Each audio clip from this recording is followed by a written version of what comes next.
बिस्मिल्लाहिर्रहमानिर्रहीम, अस्सलाम वालेकुम। वेलकम टू माय चैनल दावत इस्लाम। मैं हूं आपका दोस्त शफकत अली ऑफिशियल। उम्मीद करता हूं कि आप सब लोग ईमान के आला दर्जे पे होंगे। सूरत अल नाम की आयत नंबर 121 का तर्जुमा। और जिस जानवर को अल्लाह का नाम लेकर ज़िबा ना किया गया हो उसका गोश्त न खाओ, ऐसा करना फस्क है।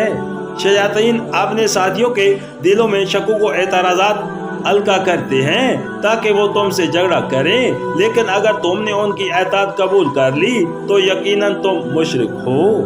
सूरत अल-नाम हाशिया नंबर 86।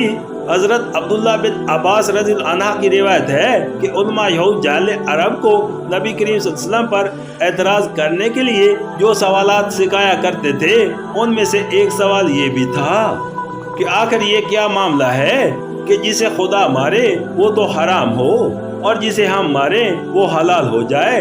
ये एक अदना सा नमूना है उस टेढ़ी जहानत का जो उन नाम नेहाद अहले किताब में पाई जाती थी। वो इस किस्म के सवालात गढ़ गढ़ कर पेश करते थे ताकि अवाम के दिलों में चौहबात डालें और उन्हें हक से लड़ने के लिए हथियार फराम करके दें। सूरत अल-नाम हाशिया नंबर 87। यानी एक तरफ अल्लाह की खुदाबंदी का इकरार करना और दूसरी तरफ अल्लाह से फिरे हुए लोगों के अहकाम पर चलना और उनके मुकर्रर किए हुए तरीकों की पाबंदी करना शिर्क है। तौहीद तो ये है कि जिंदगी सरासर अल्लाह की एताअत में बसर हो।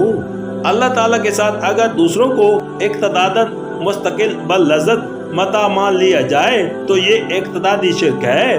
और अगर अमलन ऐसे लोगों की इताअत की जाए जो अल्लाह ताला की हिदायत से बेनियाज होकर खुद अम्र नहीं के मुख्तार बन गए हों तो ये अमली शिर्क है।